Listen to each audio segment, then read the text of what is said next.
Itong mga nakaraang buwan, ilang pare ang nasangkot sa kontrobersya. Tulad na lang ng pari sa Cebu na nakunang pinapagalitan ng teenage mom na nagpabinyag sa anak.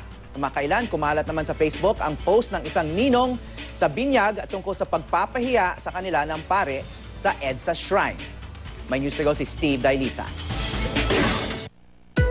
Isa na marahil sa pinakamasayang okasyon sa buhay ng mga Katoliko ang pagpapabinyag sa anak. Pero sa likod ng mga ngiting ito ng pamilya Laksamana ay ang pagkadismaya sa paring nagdaos ng misa. Noong August 31 sa EDSA Shrine Parish, pinagalitan umano ng pari ang mga ninong-ninang at mga magulang dahil mahina umano silang sumagot ng amen. Pero depensa naman ng mga naroon sa binyag, malakas naman daw ang kanilang pagsagot sa pari. At nang bubuhusan na ng holy water ang bata, nagawa niyang sabihin na sana hindi lumaking matigas ang ulo yung mga anak namin tulad ng mga parents at ninong-nina.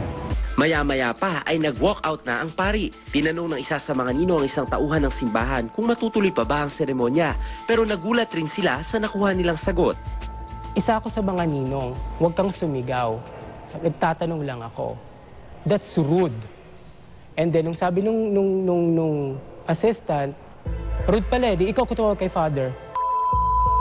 The father tried to finish the ceremony as fast as he could. As in, ang bilis. And then right after nung ceremony, sabi nung father, I was there, sabi nung priest, ayan, tapos na, magsialis na kayo. Pinost ni Mark ang insidente sa Facebook na agad nakakuha ng atensyon sa mga netizen at maging sa pamunuan ng simbahan. Humingi naman daw ng paumanhin ang pamunuan ng simbahan sa pamamagitan rin ng Facebook. Parang wala yung solemnity ng binyag ng baby ko. Marami nagsasabi sa akin na ulitin ko yung binyag. Kinumpirma naman ng pamunuan ng EDSA Shrine na humingi na ng patawad si Rector Nilo Mangusad para sa paring nagbinyag. Anya, tinatanggap raw ng pari ang pagpuna at payo sa kanya at kasalukuyang nasa retreat ngayon. Hindi naman pinangalanan ng simbahan ng pari. Ang mga magulang naman sa susunod na buwan pa makukuha ang baptismal certificate kaya hindi rin nila matukoy ang pangalan ng pari. Hindi ito ang unang beses na nasangkot sa ganitong kontrobersya ang ilang pari.